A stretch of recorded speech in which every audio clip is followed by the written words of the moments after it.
All right. So yes. I have. See, we have a very good team at our company, and but there are definitely people that I would not give them any higher than a 3 on leadership. Mm-hmm. However, that's not their job, and so you're classifying everyone, saying everyone should become a leader. I often find that that's something that isn't always useful. It's people, if they're a member of a team, right, and they feel that they're contributing to the team, it doesn't mean that they're leading the team. Yeah, I definitely appreciate that that the worker bees that want to do good work but are not ambitious are useful to organizations. Yes. Because you can't have a bunch of leaders having power struggles, okay? But I want to differentiate. This model is about being an effective human being, exemplary, okay? And so if your people were more skilled in these areas, that's more the definition of leadership that you would like to do. Yes, yes. Okay. The ability to get things done through other people is the ability to collaborate, you know, when you share information. I mean, all of these things. So when I talk about leadership. It should be a verb. When you lead, it's a verb. And I do think that there's a crisis of leadership here. And it's because everybody wants to be the head leader. And great leadership, really, I mean, the most humble people that I know are so busy on making sure they're impeccable in their own word and living up to what they've promised that they don't even notice other people, you know. And so I do want to agree. I agree with you that in a group of people, only one person needs to be the spokesperson. And it's really sad when people sabotage the success because of their sadness of not being the chosen voice. And you know, there are ways you can design around that. But then others that are very happy because they are not the chosen voice, because that's not the position that they want to be in. Yes, yes. But there's aspects of what they do that demonstrates leadership by, you know, they don't have to lead the team, but they can help maybe technically someone that's having a problem. So that it's a way to kind of do some leadership without necessarily directing the activities. And this is actually a very good list. This is what you describe as leadership. Yes, absolutely. And exemplary leadership, you know, by old-fashioned terms, not by modern-day terms, not by cash flow, not by how many LinkedIn people. I mean, I'm disgusted, quite frankly, that the way there was a study that was done with children. Gallup did a study. Would you rather own a business, be a scientist and create an invention, or would you rather be an assistant to a celebrity? And you know what they chose. To be an assistant to a celebrity. That's sexier today. That's what people want to do when they grow up. No, it's about create value, keep your word, and it will take care of itself. You know? Yes? The other thing that comes to mind there is, we do all have a need, critically need, working bees in our organizations. And one analogy that I could apply for my organization is our processors, okay? They are working bees. And, they're not part of, they just leave me alone at my desk, let me do my job, and that's the end of that. However, part of their function, and it's a very important part of their function, is relating to external sources to get the job done.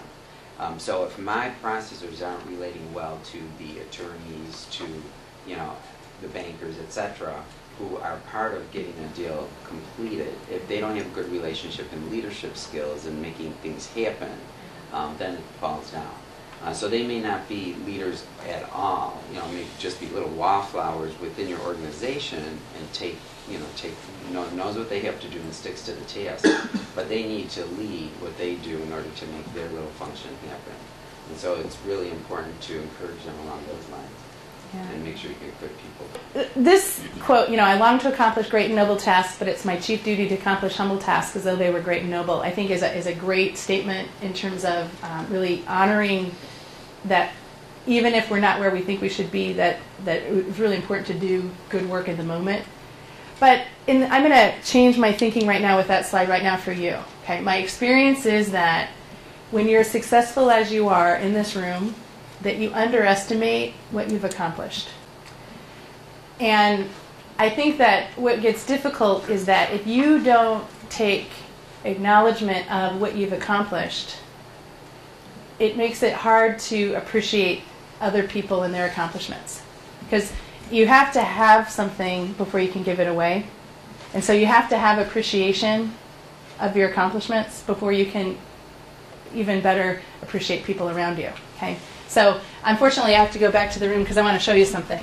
I have a sadness in our culture is that we don't have a lot of rituals.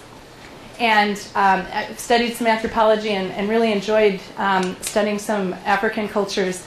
And you know, when people go through certain triumphs, they mark their body, and everybody in the tribe knows what that means. It's a rite of passage. And I think there's something in that. So this is something that I got for myself when I actually had created an outcome that I was very proud of. And what I love about it is that it connotes to me something that makes me feel strong. Even when everything around me doesn't feel like validating how I feel inside, when I look at that, it kind of reminds me of something. And so my invitation to you is that you would actually purchase a symbol that is a gift that you give yourself to acknowledge getting here where you are right now. Okay?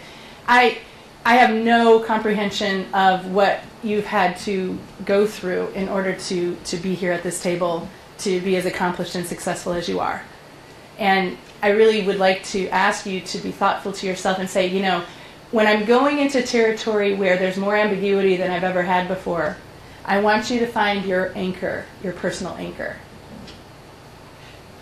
And it will give you strength when the external environment may not be giving you the strength that you need. And I don't think we do enough in our culture around supporting this type of ritual. So can you see the value in doing something like that? Okay. Can I? Yes. I think what you're saying, to me, what that resonates, we're always looking ahead. We never take time to look back. And that's what you just said.